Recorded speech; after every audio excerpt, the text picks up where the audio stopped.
my man. All right, I see a room. What room do we got there? Yeah, so I got a secret arcade, Ah. dusty parlor,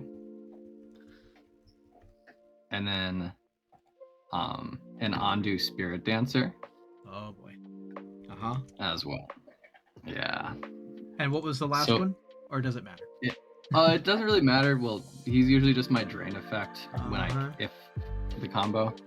But my question is, does this go infinite, and like how do I have to play them to go infinite on it? Right. Combo off? Well, it doesn't automatically go infinite because Ondu's ability is a May, right? But I'm assuming, so you have the room unlocked that says all of your things are enchantments, right? That's basically what it is. So you have that in play first.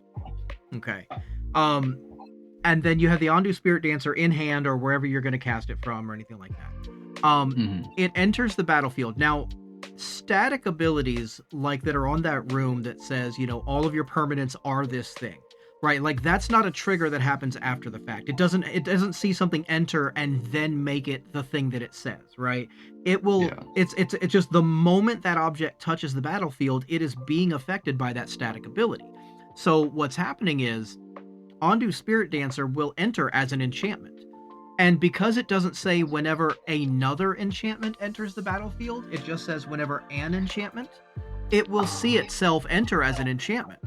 And so you now have the option, you may make a token of that thing that just entered, even though it's itself. And you may only do this once, means only that specific instance of that ability. If a new copy of Ondu enters, or even if you like flickered Ondu and had it re-enter, you now have a new instance of that ability, right? So that once per turn doesn't apply to the new one. So what you do is you make a token of the Ondu. Oh look, that token enters as an enchantment. Oh look, that enchantment that copy of Ondu triggers itself, and you have the option to make a token of it. Okay, I'm going to make a token. Oh look, I just had an enchantment enter the battlefield. I have it, and so you can make. That makes sense. And now, if now, of course, that by itself doesn't immediately win you the game. You have a board full of Ondus, and you either have to wait for a full rotation to attack with them, or have some sort of a benefit on the field that, like, when you have a creature enter, each opponent loses a life, or when you have an enchantment enter, each opponent loses a life. Something that will cause it to end out then. Now, because it is a May ability, it doesn't just go infinite with no end. Right, you have the ability to stop whenever you want. Now let's pretend for a second that it wasn't a May ability, right? If it just said when an enchantment enters, make a copy of it, and even let's say you're like, all right, well, I've got this thing that says when my enchantments enter, everyone loses a life, and in response, somebody naturalizes it, right? They destroy the thing that will make you win the game. Now the game has to end in a draw if nobody else interacts, because it just keeps making copies of itself if it didn't have a May. Yeah, and that's why I don't have I think it's the Archon of something that makes like a Pegasus whenever there's an enchantment entering, because it's not a May ability. Gotcha. But yeah, I was just kind of curious because I've had people say whenever an enchantment you control enters, but it doesn't see itself entering, so it doesn't get it. But no, that because of that static ability, because of that static ability making all your permanents enchantments. There is no time that something is on the battlefield that it is not an enchantment. Yeah. Okay. Well, thank you for answering my question, man. You have a great night. You too. Good luck.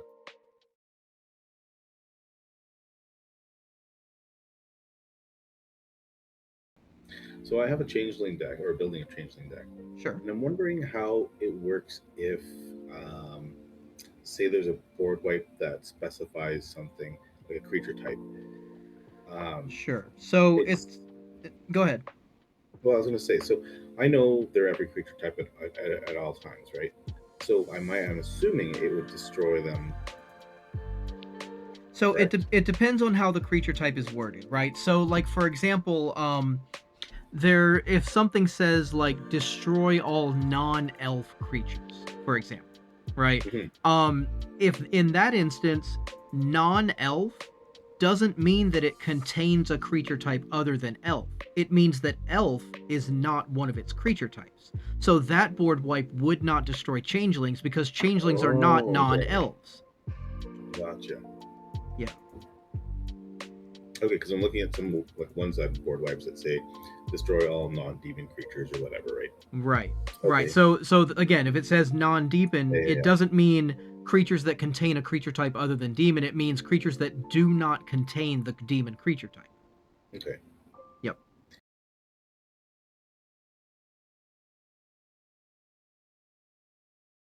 All right. So my only question is something that has managed to come up more times than I want it to. And Okay. It's everybody's favorite little combo I'm running into these days. We have Cabbage Merchant with Peregrin Took and Manufactor. Yep.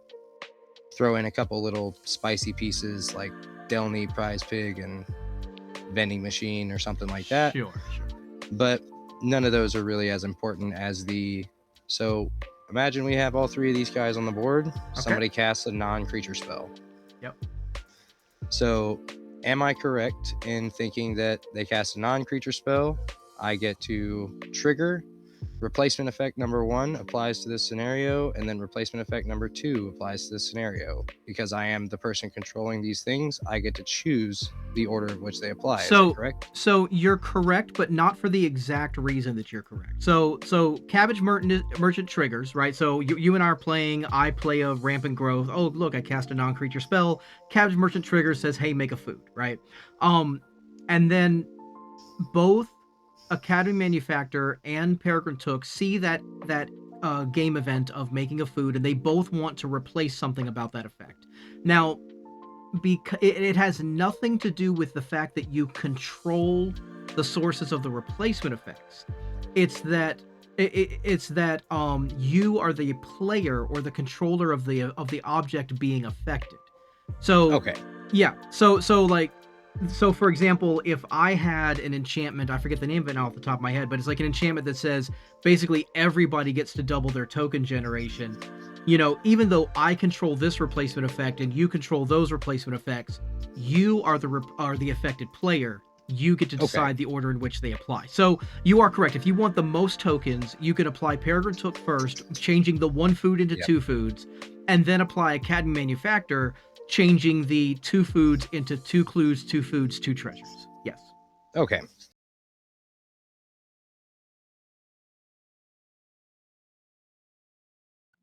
So I have Grolnok, who puts permanents into exile. Oh yeah, love my Grolnok deck. And so I have the instant. It has a adventure on it. What is it called? Sorry, give me 1 second to find it's okay. it.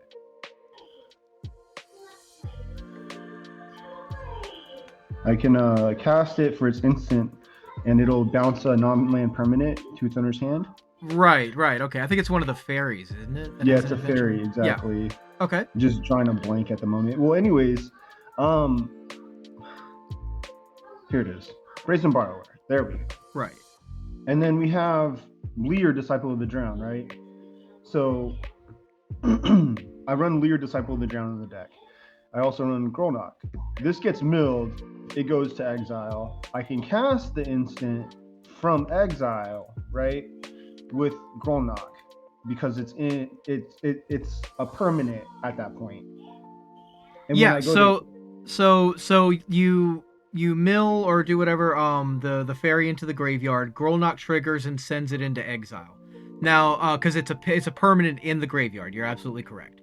And then, but Grolnok then says you may play lands and cast spells from among cards you own in exile with croak counters on them. That's the catch. So Grolnok doesn't care whether it's a permanent when you try to cast it.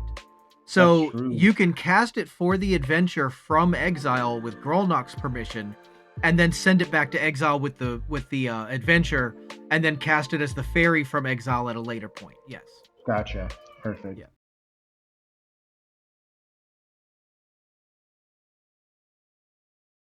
All right, so Ashling. Right? the new 5-color commander. One. Yeah. Yes.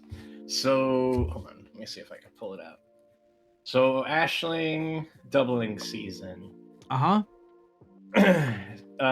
When you evoke a elemental. Yep. And you do the whole sacrifice, make a token copy, and then so doubling season will say make another token copy. Do you have to pay double Wooburg to keep both, or Gotcha. like, So as a here's replacement yeah, no problem. So here's the difference of what's happening. So doubling season is a replacement effect that modifies the token creation event that's happening, right? Mhm. So when you're making tokens, you're getting kind of three pieces of information, right? So you get the type of token, which in this case is a copy of whatever had just been sacrificed. You get the number of tokens, which by default is 1 if it doesn't say specific number, right? And then any additional instructions. So that could be like, the things that say like make tokens that enter tapped and attacking. Those are additional instructions. The token enters and put 3 +1/+1 counters on it. But also the delayed trigger that Ashling sets up is an additional instruction for that token creation event. Okay, so what happens is when a replacement effect modifies any of these pieces of information, all it does is modify that piece, but the others apply to the whole event just like normal. So what doubling season is going is saying, all right, the number is ×2, but you're still creating the same type of tokens and you're still giving them the additional instructions. Now, the reason this matters is because so now you've got 2 tokens that both fall under, but they all fall under that same token creation event. That additional instruction doesn't apply to each of them separately. It applies to that whole event together. So what that means is when you go to the end step, that delayed trigger is going to look at all the tokens that were made during that token creation event and say, all right, pay Wooburg or sacrifice them. So no matter how many you made due to replacement effects, you only pay Wooburg 1 time. Now, the comparison that a lot of people are going to make when because some people are going to argue against it and go, well, if you remember back in Modern Horizons 3, Satya something genius, I forget the whole name of it, but basically it's the energy commander that made token copies of creatures and then made the end step trigger that said it gave the delayed trigger that said, at the beginning of your end step, sacrifice that token unless you pay energy equal to its mana value. And what happened is it applied the entire token creation event with that delayed trigger, but it looked at the total mana value of all the tokens that were made. So if you had a 3 mana value thing and you made 2 of them, you had to pay 6 energy, but you couldn't do it individually. You had to do 6 all at once or sacrifice both of them. So that's another example of that one instruction, that one delayed trigger is applying to the entire token creation event that was modified by the number of tokens you're making. So in the Ashling instance, so like I said, that one additional instruction, that one delayed trigger is going to apply to all of the tokens that you made, which normally would only be 1, but now it's 2 because of doubling season. So you pay Wooburg or you sacrifice both tokens. Okay, yeah, that makes so much more sense because I was being told, do I pay double Wooburg? Right. Because it says the token gains haste until end of turn at the beginning of your next end, says sacrifice unless you pay Wooburg. But since I'm only replacing 1 of the instructions times the double tokens, I just have to pay 1 instance of Wooburg. Right, now it would be different if it said that token gains and then puts in quotes at the beginning of your end step, sacrifice this token unless you pay Wooburg. Right, like that would be different because it would give each individual token a separate instance of that ability in quotes. Right, that would be different if it said that, but it doesn't. It just creates 1 delayed trigger for the entire event. Awesome.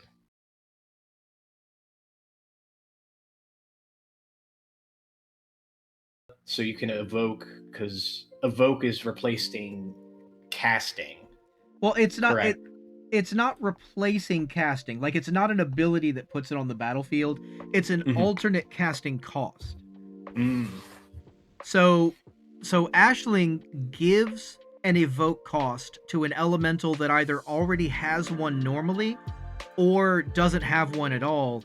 If it doesn't have one at all, obviously you could use the evoke that Ashling is giving it. If it already has one, you can choose either the Ashling evoke or the evoke that it already has if it costs less. Like a Mole Drifter. Yeah, or like if you, let's say that you drew a Mole Drifter, but you've already spent all your blue mana. You're like, oh, well, let me use Ashling's 4 generic alternate cost instead, and I'll evoke it that way. And with that, like, say like I have Animar out. It does reduce it because it's an alternate cost. You can combine cost reduction with alternate costs. As long as it's generic, of course. Well, as long as it's reducing it by whatever cost it would have. So, like, for example, if you had a Morphon in play, Morphon reduces all the creatures of the type that you choose, which you would choose Elemental, by Wooburg, right? But it only reduces it by the colored pip specifically because it says so on the text. But Morphon would reduce the colored cost. Animar would reduce the generic cost. Yeah. Okay, and it would stack that way also with Evoke, right? Yeah, like sure. It's like you can apply cost reductions to any alternate casting cost. You just can't apply multiple alternate casting costs. So if you had a Omniscience in play, you couldn't evoke a creature for free because those are two different alternate casting costs. You would have to hard cast. You would have to evoke it without using the Omniscience if you wanted the evoke. Yes. Yep. Okay.